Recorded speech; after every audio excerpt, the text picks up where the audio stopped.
पिछले कुछ वीडियोस के अंदर हम लोगों ने सेलिएंट पुल मशीन कवर किया और उसके बाद मैंने आपको एक छोटा सा कॉन्सेप्ट और समझाया जो कि सेलिएंट और सिलेंड्रिकल दोनों में चलता है, जो कि कॉन्सेप्ट था सिंक्रोनाइजिंग पावर और सिंक्रोनाइजिंग टॉर्क के बारे में। ठीक है। अब ऐसे ही हम लोग और कॉन्सेप्ट्स के बारे में बात करने वाले हैं, बट आगे जो हमारे कॉन्सेप्ट रहने वाले हैं वो मेजरली कंसंट्रेटेड रहेंगे सिंक्रोनस मोटर के अराउंड। ठीक है। उनका जनरेटर से ज्यादा कोई रिलेशन नहीं है, there major relation is with the synchronous motor. तो इस लेक्चर के अंदर हम जो टॉपिक पढ़ने वाले हैं that is called as hunting. ठीक है। हंटिंग के बारे में मैं आप लोगों से डिस्कस करने वाला हूं। अब देखो, ये जो आगे के कॉन्सेप्ट हैं, खासकर जो इस लेक्चर में मैं पढ़ाने वाला हूं, वो कॉन्सेप्ट कंसेप्चुअली इंपॉर्टेंट है, उस पर डायरेक्टली कोई न्यूमेरिकल एज सच फ्रेम नहीं हो सकता, पहली बात तो। लेकिन क्या होता है, इन पे कंसेप्चुअली किसी भी एग्जाम के अंदर 1 मार्क क्वेश्चन डायरेक्टली पूछ लिया जाता है।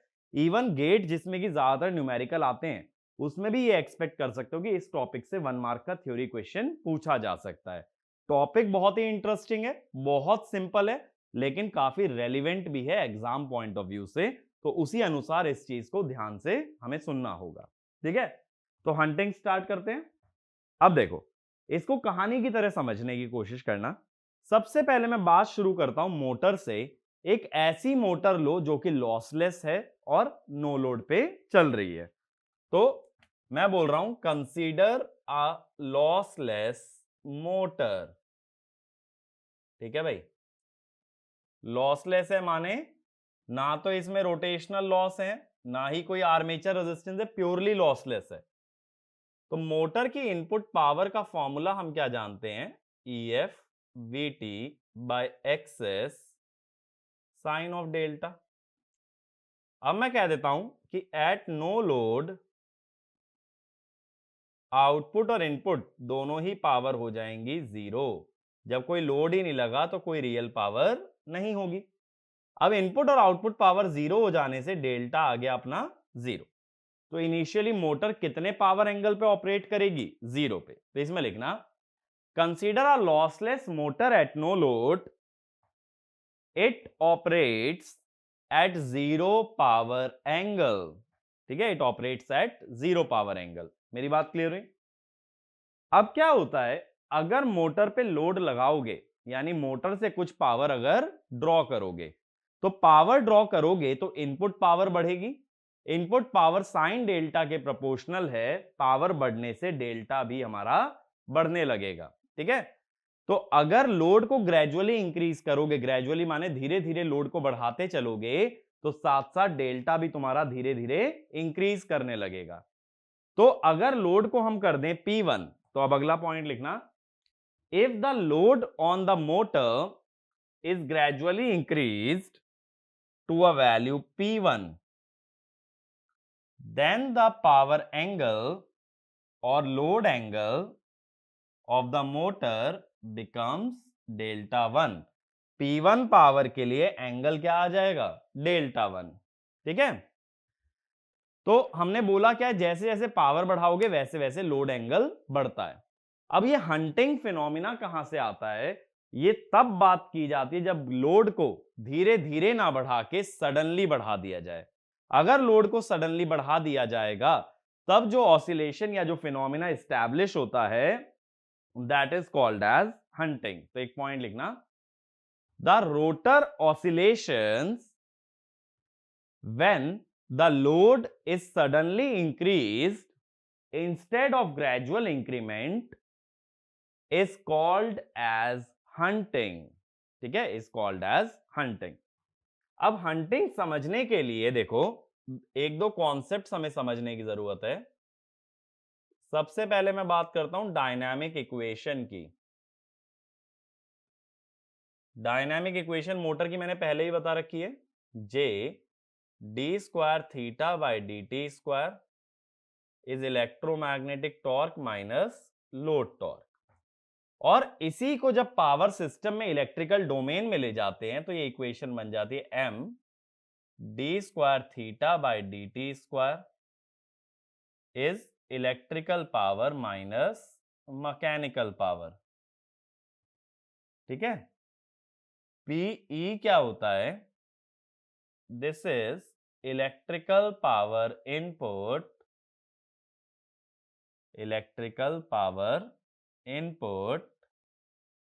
and PM is mechanical load. ठीक है, ये d square theta by D t square क्या हो जाती है, that is your rotor acceleration. ठीक है, ये रोटर की एक्सेलरेशन हो जाती है। और m को कह देते हैं इनर्शिया कांस्टेंट, जैसे j होता है मोमेंट ऑफ इनर्शिया, m हो जाता है इनर्शिया कांस्टेंट। अभी देखो इनर्शिया कांस्टेंट वगैरह में ज्यादा डिटेल में जाने की जरूरत नहीं है, अभी के लिए बस ये याद रखो it represents moment of inertia. ये सारी बातें पावर सिस्टम स्टेबिलिटी के अंदर काफी डिटेल में समझी जाती हैं। अब देखो ये जो इलेक्ट्रिकल पावर होती है इसका सीधा फॉर्मूला है EF VT by XS sine delta, या ये कह दो Pmax साइन डेल्टा। ठीक है, एक हमें ये इक्वेशन की जरूरत पड़ेगी हंटिंग को स्टडी करने के लिए, that is dynamic equation of a motor.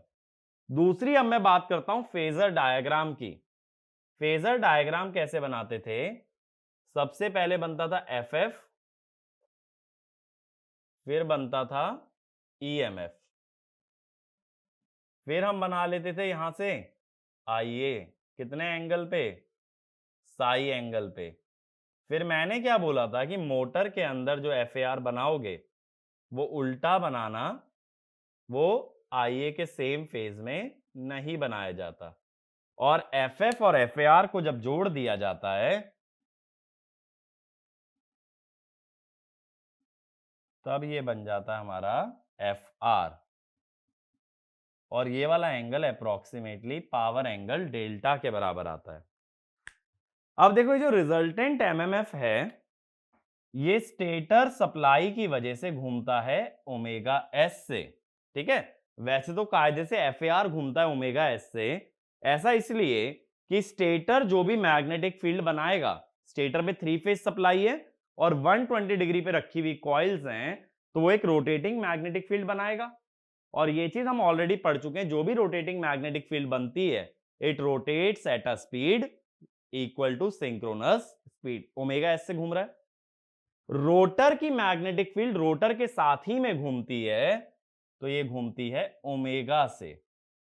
ठीक है, वैसे तो रोटर हमारा ओमेगा एस से घूमता है, भाई सीधी बात तुम यही तो कहोगे, सिंक्रोनस मशीन है तो रोटर कितनी स्पीड से घूमता है, ओमेगा एस से या सिंक्रोनस स्पीड से। अभी मैंने उसको जनरली ओमेगा क्यों लिख लिया है, क्योंकि मैं ये मान के चल रहा हूं कि रोटर में ऑसिलेशन अगर आई तो रोटर की स्पीड बदलेगी। ठीक है, तो एक पॉइंट लिखना, the resultant MMF rotates in space at synchronous speed. अगला point, the field MMF rotates along with the rotor at a speed equal to rotor speed which may be different from synchronous speed if oscillations occur। oscillation आने पे ये synchronous से different speed होगी। इतनी बात clear होती है, आगे चलें। अब देखो एक कोई एक्सिस ऐसी ले लो जो कि फिक्स है, ये फिक्स्ड एक्सिस है, कोई भी एक ऐसी एक्सिस जो कि एक फिक्स्ड एक्सिस है। तो देखो अगर ये ओमेगा से घूम रहा है तो ये कितना एंगल बनाएगा टी टाइम में, ओमेगा टी, और ये ओमेगा एस से घूम रहा है तो ये कितना बनाएगा, ओमेगा एस टी। तो क्या लिख सकते हो, delta equal to omega T, sorry omega S T minus omega T, और डेरिवेटिव ले लो तो D delta by D T is omega S minus omega. ठीक है, अगेन ये इक्वेशन दोबारा पावर सिस्टम स्टेबिलिटी में भी पढ़ोगे, बट अभी मुझे दो इक्वेशन से मतलब है, एक डायनामिक इक्वेशन से, एक डी डेल्टा बाय डी वाली इक्वेशन से, और इन दोनों ही इक्वेशन का यूज करके मैं तुम्हें ये हंटिंग फिनोमिना डिस्क्राइब करने वाला हूं।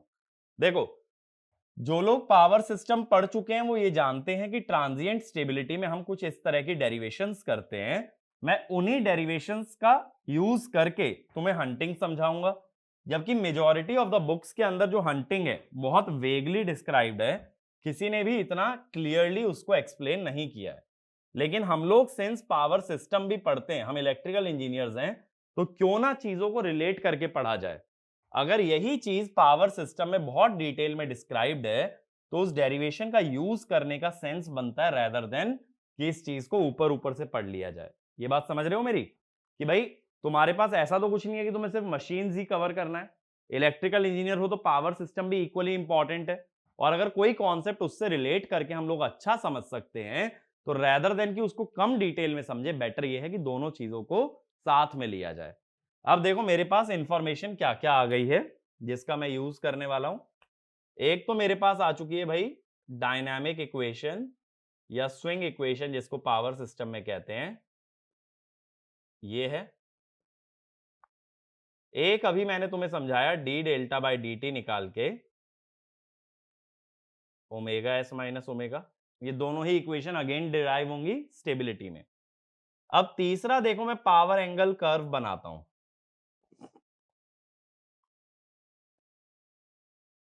ये है इलेक्ट्रिकल पावर वर्सेस डेल्टा। तो हमें पता है पावर एंगल कर्व कैसा होगा, कुछ इस तरह से जाएगा, और ये कर्व का जो पीक होता है that is your P max 180 degree तक चलता है फ्रॉम 0 डिग्री। अब देखो इनिशियली हम ये जानते हैं कि हमारी मोटर का जो पावर एंगल था इनिशियली 0 डिग्री पे ऑपरेट कर रहा था, फिर हमने लोड को बढ़ा करके कितना कर दिया P1, और लोड को जब P1 कर दिया तो पावर एंगल कितना हो गया डेल्टा 1। ठीक है, तो इसमें लिखना initially the motor is operating at a power angle of 0 degree and then the load is suddenly increased to a value P1 due to which the power angle becomes delta 1। तो देखो जब load की value इस type से P1 होगी तो उस accordingly power angle क्या आना चाहिए डेल्टा 1। ये बात क्लियर हुई मेरी? लोड जब P1 लोगे तो पावर एंगल होगा डेल्टा 1। अब हमें ये समझना है मोटर कैसे बिहेव करती है जब सडनली उस पर एक लोड लगा दिया जाता है जिसकी वैल्यू है P1। तो देखो इनिशियली हम ये कहेंगे हम O पॉइंट पे ऑपरेट कर रहे हैं, अब सडनली मैंने लोड लगा दिया है P1, तो एक पॉइंट ये लिख लेना, initially the motor is operating eight point O।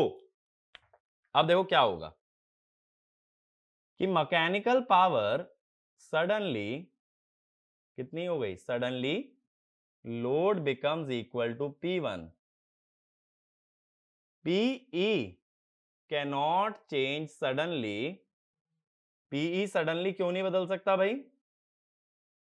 क्योंकि इलेक्ट्रिकल पावर प्रोपोर्शनल होती है साइन डेल्टा के, और डेल्टा कैनॉट चेंज सडनली। इसका रीजन रोटर इनर्शिया। भाई रोटर जो है उसका कुछ वजन भी तो है, तो डेल्टा कभी भी एकदम से चेंज नहीं हो पाता है, जिस वजह से इलेक्ट्रिकल पावर सडनली नहीं बदलती। अब हुआ क्या कि मैकेनिकल पावर है P1 और इलेक्ट्रिकल पावर रह गई अपनी 0। ठीक है, तो मैकेनिकल पावर इलेक्ट्रिकल से ज्यादा हो गई, जिस कारण से ये D square theta by D t square, पहली इक्वेशन से देखो मैकेनिकल इलेक्ट्रिकल से ज्यादा है तो ये आ गया नेगेटिव।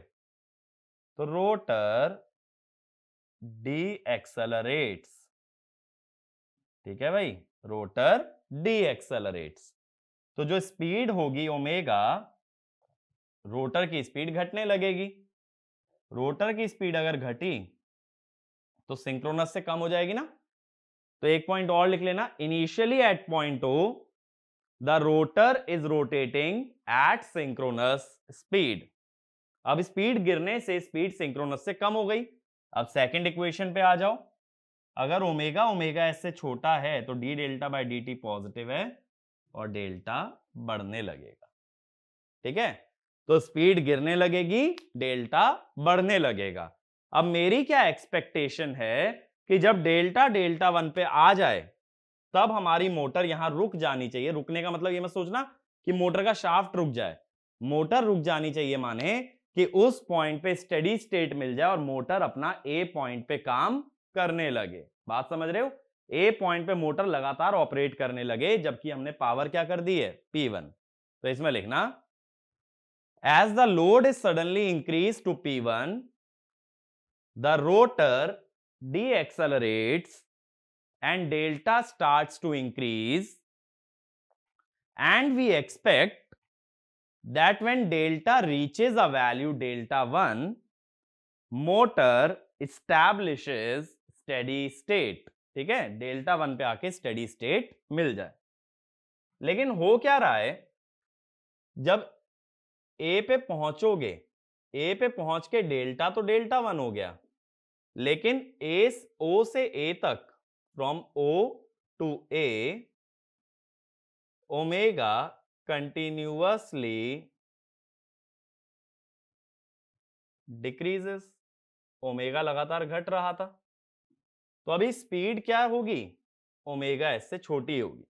मान लो ओ पे 1500 आरपीएम पे घूम रहा था सिंक्रोनस स्पीड पे, फिर स्पीड गिरने लगी, तो ए पे जाके जो भी स्पीड होगी वो 1500 आरपीएम से कम होगी।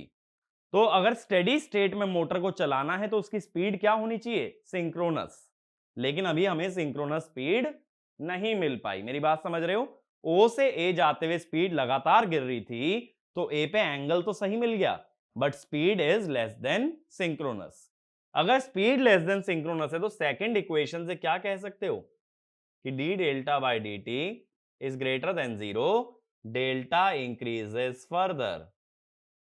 अब भाई ये दिक्कत वाली बात हो गई कि डेल्टा डेल्टा 1 पे रुका नहीं, डेल्टा और आगे बढ़ गया।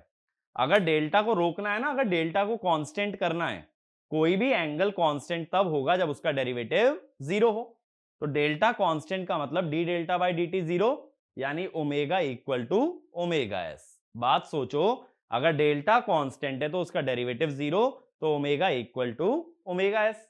लेकिन अभी ओमेगा तो ओमेगा एस के बराबर नहीं मिला, यानी डेल्टा अभी चेंज होगा। तो जो तुम चाहते थे कि डेल्टा डेल्टा 1 पे रुक जाए, वैसा हो नहीं पाया, डेल्टा अभी भी बदलेगा। अब डेल्टा आगे बढ़ेगा तो मैं कहता हूं ए से आगे जाता है, ए से आगे जाएगा, सपोज बी पॉइंट तक जाता है। तो अब मैं बात करता हूं ए से बी जाने की। अब देखो ए से बी जब जा रहा है तो ये ब्लू वाला कर्व रेड वाले कर्व से ऊपर निकल गया। ब्लू वाला कर्व ऊपर जाने का मतलब ब्लू दिखाता है इलेक्ट्रिकल पावर। ब्लू अगर इलेक्ट्रिकल पावर दिखाता है तो इनपुट बढ़ गया as compare to mechanical. Mechanical तो P1 ही है ना भाई, मैकेनिकल पावर कितनी है, P1। लेकिन ब्लू वाला कर्व P1 के ऊपर निकल गया, माने electrical input is greater than mechanical output. Electrical input अगर बड़ा हो गया तो ये D square theta by D t square positive हो जाएगा। अब रोटर एक्सेलरेट करना स्टार्ट करेगा। अब देखो ओ पे सिंक्रोनस स्पीड थी, मैं लिख भी देता हूं, यहां पे स्पीड कितनी थी, ns। यहां पे जो स्पीड हमें मिली ए पे, that was less than ns, या omega less than omega S. अब रोटर की स्पीड बढ़ने लगी, तो अब ओमेगा एस से क्या हो जाएगी, ज्यादा या कम, बताओ। अगर स्पीड बढ़ रही है तो whether it will be greater और less than omega S. Majority of the students का आंसर होगा ग्रेटर देन, बिल्कुल गलत बात।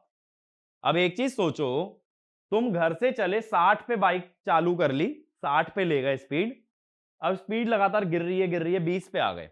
अब तुमने एक्सेलरेटर फिर खींचा, तो क्या स्पीड 60 से ज्यादा हो जाएगी, नहीं, स्पीड 20 से ज्यादा हो जाएगी, क्योंकि जब स्पीड गिराते गिराते 20 पे ले गए तो एक्सेलरेटर दबाने से स्पीड बढ़ेगी, बट ओरिजिनल स्पीड से ज्यादा जाने में कुछ टाइम लगेगा, एकदम नहीं होगी। तो मैं ये कहता हूं रोटर एक्सेलरेट कर रहा है या उसकी स्पीड बढ़ रही है। अब ऐसा सोचो 1500 आरपीएम से गिरते गिरते ए पे आके 1300 आरपीएम हो गई, अब बढ़ने लगी, तो 1300 से बढ़ेगी 1310, 1320, 1330, बट अभी 1500 नहीं पहुंची, यानी स्पीड अभी भी क्या है, less than omega s. Speed अगर ओमेगा एस से कम है, सेकंड इक्वेशन देखो, तो D delta by D T positive, delta increases. इसीलिए तुम्हारा डेल्टा बी तक जा रहा है, डेल्टा 1 पे रुका नहीं। कहां तक जा रहा है? डेल्टा 2 तक जा रहा है। बात समझे? अब क्या होगा, बी पे जाके स्पीड बढ़ रही है, बढ़ रही है, बढ़ रही है। एट बी स्पीड वापस पहुंच गई सिंक्रोनस। बी एक ऐसा पॉइंट है जहां स्पीड बढ़ते बढ़ते क्या हो जाए, सिंक्रोनस। ये बात समझे? ओ से ए आते हुए गिर रही थी, ए से बी जाते हुए बढ़ रही थी। तो मैंने बोला बी एक ऐसा पॉइंट है जहां स्पीड वापस कितनी मिल गई, ओमेगा एस।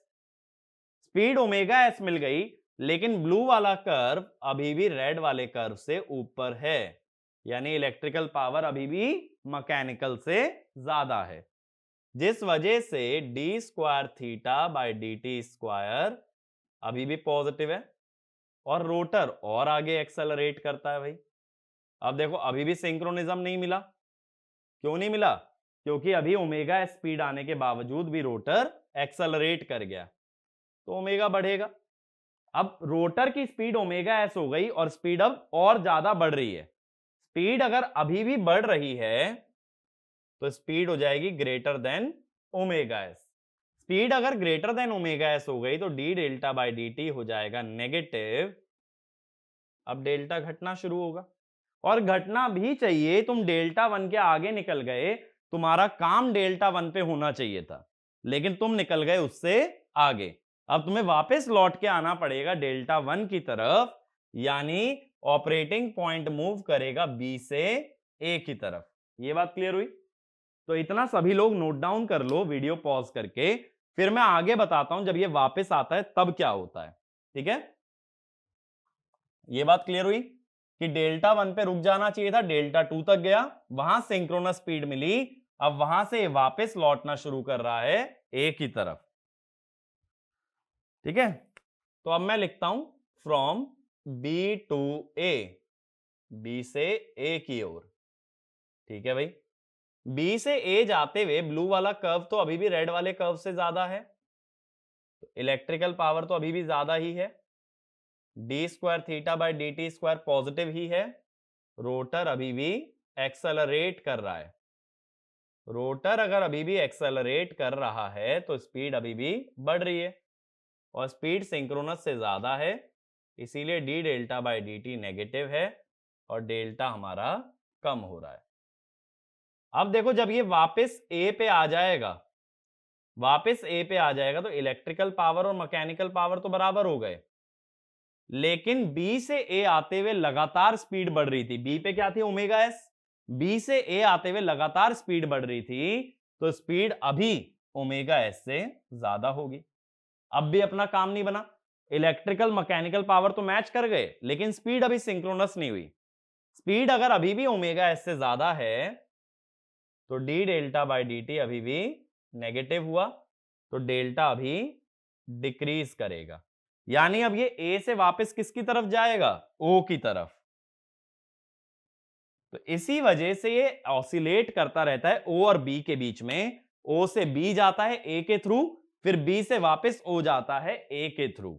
इस तरीके से हमारा जो रोटर का एंगल है या रोटर की स्पीड है वो लगातार ऑसिलेट करती है। देखो अगर मैं एंगल और स्पीड का ग्राफ प्लॉट करूं तो कैसे ग्राफ बनेगा, टाइम के अगेंस्ट।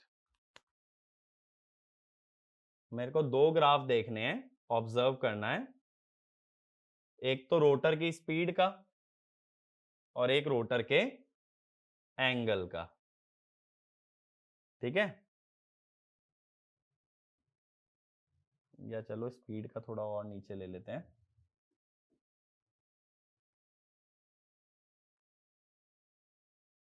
ठीक है? स्पीड आइडियली कितनी होनी चाहिए भाई, ओमेगा एस होनी चाहिए। अब देखो इनिशियली हम जीरो रोटर एंगल पे थे, ओ पे थे, और स्पीड हमारे पास थी ओमेगा एस। अब रोटर एंगल बढ़ता है ओ से ए की तरफ। ये वाला एंगल मैं कह रहा हूं डेल्टा 1, और ये वाला मैं कह रहा हूं डेल्टा 2। अब रोटर का एंगल बढ़ता है ओ से ए की तरफ, और जब रोटर का एंगल ओ से ए जा रहा था तो हमने देखा था स्पीड लगातार कम हो रही थी, स्पीड कम होती है, ठीक है। अब रोटर का एंगल और आगे बढ़ता है डेल्टा टू की तरफ, ये ए हो गया, ये बी हो गया, बट ए से बी जाते हुए स्पीड वापस बढ़ना शुरू कर देती है और बी पे फिर मिलती है हमें ओमेगा एस, ठीक है।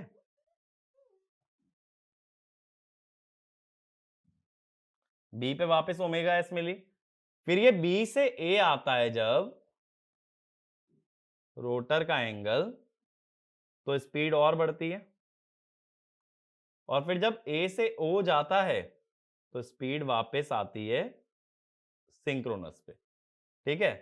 फिर वापस से सेम प्रोसीजर रिपीट होगा इस टाइप से, और इधर भी सेम प्रोसेस रिपीट होगा इस टाइप से। तो स्पीड और रोटर एंगल दोनों लगातार ऑसिलेट करते हैं और इस फिनोमिना को कहते हैं हम हंटिंग, ठीक है।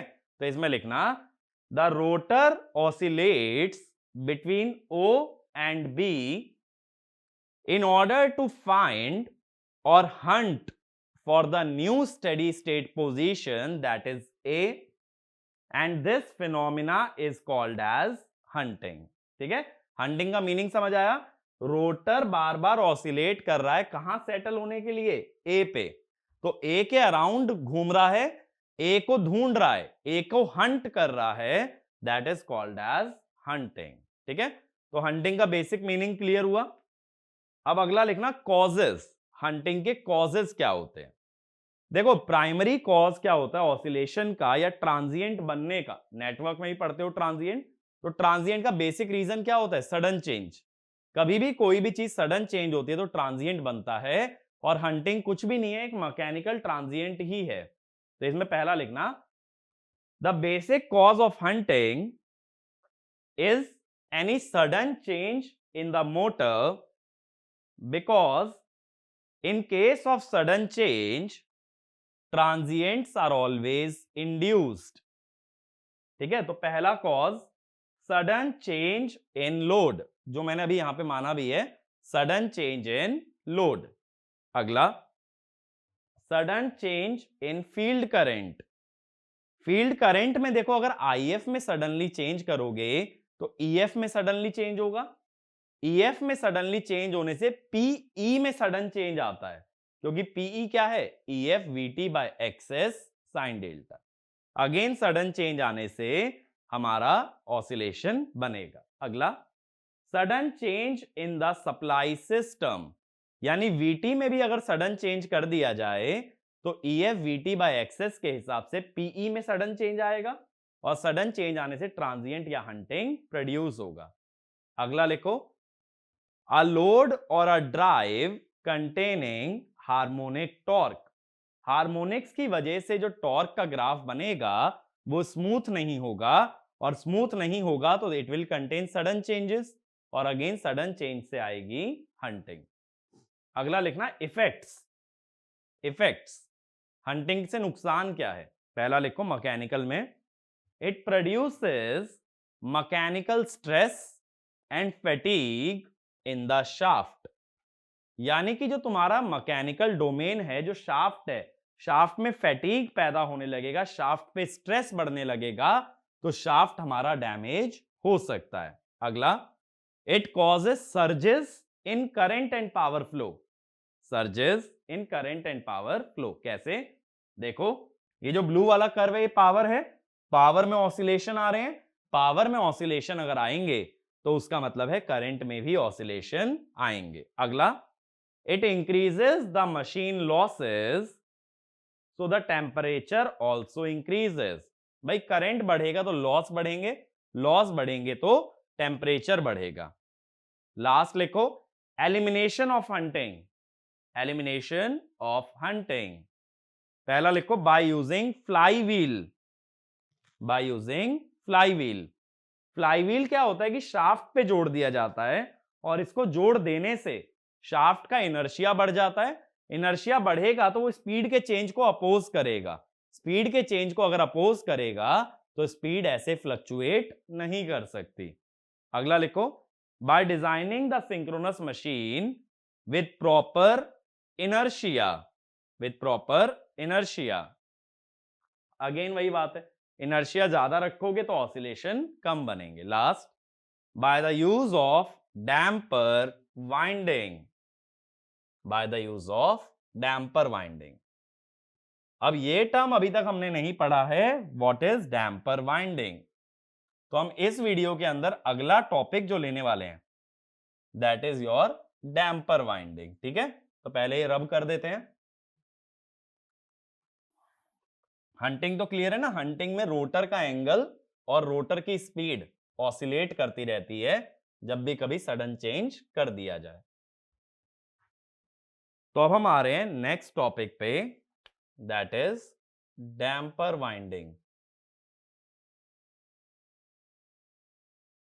तो डैम्पर वाइंडिंग के बारे में बात करनी है। देखो जैसा नाम से पता चल रहा है कि एक वाइंडिंग है, बट एक्चुअल में ऐसा होता नहीं है। ये कोई कॉइल या कोई वाइंडिंग नहीं होती है, इसमें बार्स होते हैं एल्यूमिनियम के, ब्रास के, इस तरह के मटेरियल के बार्स इंसर्ट किए जाते हैं। बार माने ऐसी रॉड इंसर्ट की जाती है, कोई कॉइल वाउंड नहीं कर रहे हैं, ऐसे सीधे सीधे कंडक्टर डाले जा रहे हैं। तो इसमें लिखना, damper winding consist of low resistance copper comma brass comma aluminium bars embedded in the embedded in the slots in pole faces of salient pole machine। इसका मतलब सेलिएंट पोल मशीन के जो पोल्स होते हैं, जैसे देखो 4 पोल मान लेता हूं, अभी स्टेटर नहीं बना रहा हूं, ठीक है।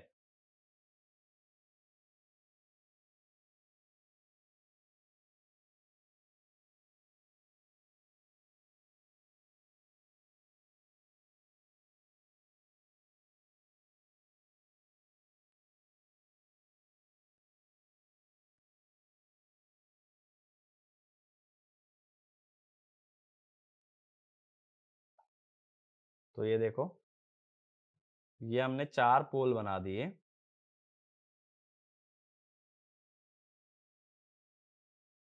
इस तरह से 4 पोल बन गए। इसमें ना यहां स्लॉट्स बना लेते हैं पोल के फेस में, इस टाइप से स्लॉट्स बन जाते हैं। जब ये इस टाइप से स्लॉट्स बन जाते हैं तो इन स्लॉट्स के अंदर हम बार्स डाल देते हैं पूरी पूरी कंडक्टर की, और उसको बोला जाता है डैम्पर वाइंडिंग। तो इसमें लिखना, projecting ends of the bar are connected to short circuiting strips made of the same material. मतलब कि ये बार्स को शॉर्ट सर्किट किया जाता है दोनों तरफ से सेम मटेरियल से। अगर कॉपर के बार हैं तो कॉपर से, एल्यूमिनियम के बार हैं तो एल्यूमिनियम से। शॉर्ट सर्किट करने का रीजन कि अगर शॉर्ट सर्किट नहीं करोगे तो ये ओपन रह जाएंगे, ओपन रह जाएंगे तो इसमें करंट फ्लो नहीं कर सकता। तो एक पॉइंट ये भी लिख लेना, short circuiting is done in order to ensure that the damper bars can carry current। बात क्लियर हुई? अब देखो इसको थोड़ा और बेटर वे में मैं ड्रॉ कर देता हूं। डैम्पर वाइंडिंग दो तरह की होती है, कंप्लीट और इनकम्प्लीट। ठीक है, कंप्लीट और इनकम्प्लीट कैसे? देखो अगर इनकम्प्लीट की बात करें, इनकम्प्लीट टाइप,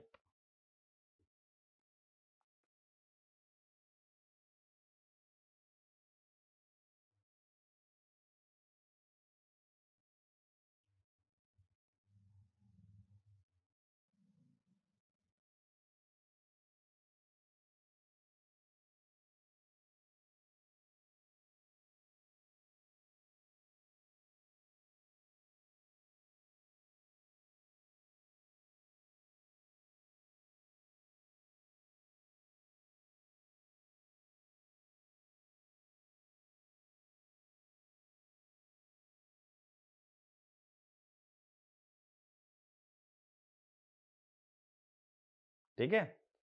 अगर देखो यहां डैम्पर बार्स डाल दोगे तो इसको कहते हैं इनकम्प्लीट टाइप।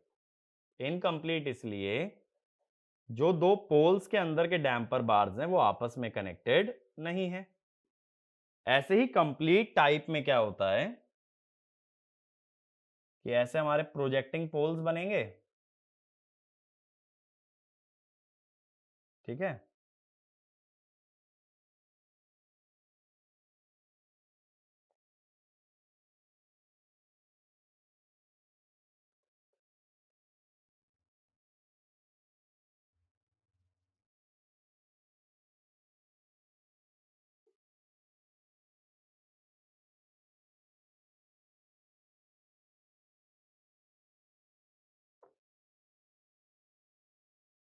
ठीक है भाई, इस तरीके से पोल्स बन रहे होंगे। अब ये जो पोल्स बनते हैं ना, इनको भी बीच में जोड़ दिया जाता है स्ट्रिप से। नट बोल्ट से अगर बीच में भी जोड़ दोगे तो इसे कहते हैं कंप्लीट टाइप। यानी डैम्पर बार्स तो हैं और वो साथ साथ बीच में कनेक्टेड भी हैं। तो इसमें लिखना damper winding is of two types. अब कंप्लीट टाइप में लिखना damper bars are inserted in the pole faces of salient pole, but the different poles incomplete type में sorry, but the different poles are not connected together. अगला लिखना complete type, the damper bars of different poles are also connected together and the nuts and bolts also form a part of damping circuit.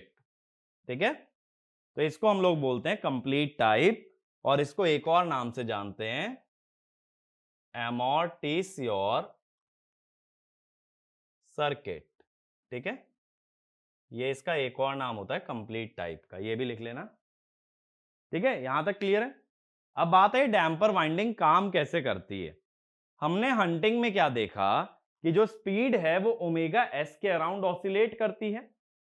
अब stator जो magnetic field बना रहा है वो तो NS से रोटेट कर रही है और जो हमारी रोटर है उसकी स्पीड एनएस से डिफरेंट है, कभी ज्यादा तो कभी कम।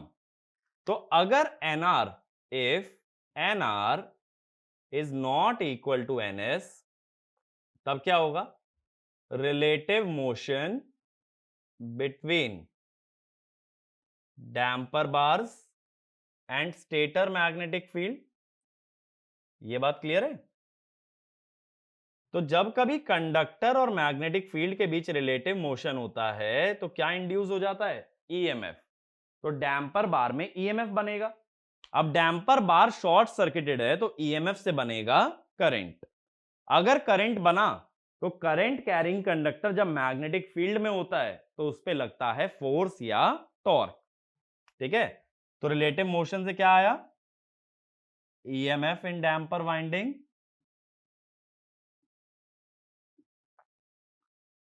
ईएमएफ से क्या आया, करंट इन डैम्पर बार और करंट से क्या बना, टॉर्क। ठीक है, तो टॉर्क बनने लगा। अब ये जो टॉर्क होगा लेंज लॉ के according effect opposes the cause, तो ये अपने कॉज को अपोज करेगा। कॉज क्या था, NR not equal to NS. तो ये रोटर की स्पीड को एनएस बनाने की कोशिश करेगा या ये कह दो सिंक्रोनिज्म में लाने की कोशिश करेगा और इसी तरह से हंटिंग एलिमिनेट हो सकती है। अब मैंने पहले ही स्टेटमेंट में लिखवाया था लो रेजिस्टेंस। लो रेजिस्टेंस इसलिए ताकि करंट ज्यादा बने और टॉर्क भी ज्यादा बने। करंट और टॉर्क ज्यादा होंगे तो सिंक्रोनिज्म इजीली मिल सकता है। तो इसमें लिखना if the rotor does not rotate at synchronous speed then EMF is induced in the damper bars which produces a current in the damper winding and produces a torque. And as per Lenz's law, this torque will oppose the cause of induction, which is relative motion between stator magnetic field and the rotor structure. So it tries to bring the speed of rotor to synchronous speed. ठीक है, next point. If nr equal to ns, then there is no relative motion between damper bars and the stator magnetic field. So no EMF is produced in damper bars and hence damper bar is inactive. So damper bar does not impact normal functioning of the motor. तो normally ये कुछ फर्क नहीं डालता, लेकिन अगर speed synchronous से different होगी तब ये काम करेगा. तो इसमें नेक्स्ट पॉइंट लिखना, if stator magnetic field contains a negative sequence component, negative sequence से जो मैग्नेटिक फील्ड बनती है वो उल्टा घूमती है, contains a negative sequence component, then stator magnetic field rotates in opposite direction at ns, so the relative speed between rotor and negative sequence field is 2ns. Rotor अगर ns से आगे गया, मैग्नेटिक फील्ड ns से पीछे गई, तो दोनों के बीच की रिलेटिव स्पीड क्या हो गई? 2ns. Due to which EMF is induced in the damper winding and it tries to suppress the negative sequence component. It tries to suppress negative sequence component. ठीक है, तो इस तरह से डैम्पर बार स्टेबिलिटी मेंटेन करने के काम में आती है. और डैम्पर बार ऑल्टरनेटर में भी लगती है, लेकिन जब पावर सिस्टम स्टेबिलिटी पढ़ोगे ना तब इसके बारे में बात होती है. तो एक पॉइंट और लिख लेना, damper bars are also used in alternator to improve stability of the system. अगला point, damper bars have low resistance so that current and torque is high. अगला point, damper bars are also used in starting of synchronous motor, but for large starting torque they need to have high resistance, so we have to make a compromise between damping ability and the starting torque. ठीक है, ये चीज आगे पढ़ेंगे. Starting torque high रखने के लिए resistance क्यों हाई चाहिए होता है, ये इंडक्शन मोटर के अंदर आता है. ठीक है, ये बात क्लियर हुई. अब इसका मतलब ये हुआ हंटिंग और स्टार्टिंग के बीच में कॉम्प्रोमाइज करना पड़ता है in case of synchronous motor. लेकिन ये डैम्पर बार सिर्फ किस में आ सकते हैं? सेलिएंट पोल में. तो अगला पॉइंट और लिखो, in cylindrical rotor we do not have damper bars and the rotor made of solid steel contains eddy current which produce damping. तो उसके रोटर में एडी करंट आने से डैम्पिंग भी प्रोड्यूस हो जाती है, उसमें डैम्पर बार की जरूरत नहीं पड़ती. तो ये दोनों देखो बेसिक कॉन्सेप्ट है हंटिंग और डैम्पर वाइंडिंग. हंटिंग में क्वेश्चन बन सकता है कॉजेज, इफेक्ट्स और एलिमिनेशन पे, जो मैंने लास्ट में लिखा है. डैम्पर वाइंडिंग का पर्पस क्या है? हंटिंग को एलिमिनेट करना, स्टेबिलिटी को मेंटेन करना, और एक और एप्लीकेशन क्या है? सिंक्रोनस मोटर को स्टार्ट करना. ये सारी बातें क्लियर होनी चाहिए conceptual question point of view से. तो इसके अंदर इतना ही नॉलेज सफिशिएंट है फॉर एनी एग्जाम. इसके आगे के सिंक्रोनस मोटर के बारे में हम बात करेंगे नेक्स्ट वीडियो में. Thank you.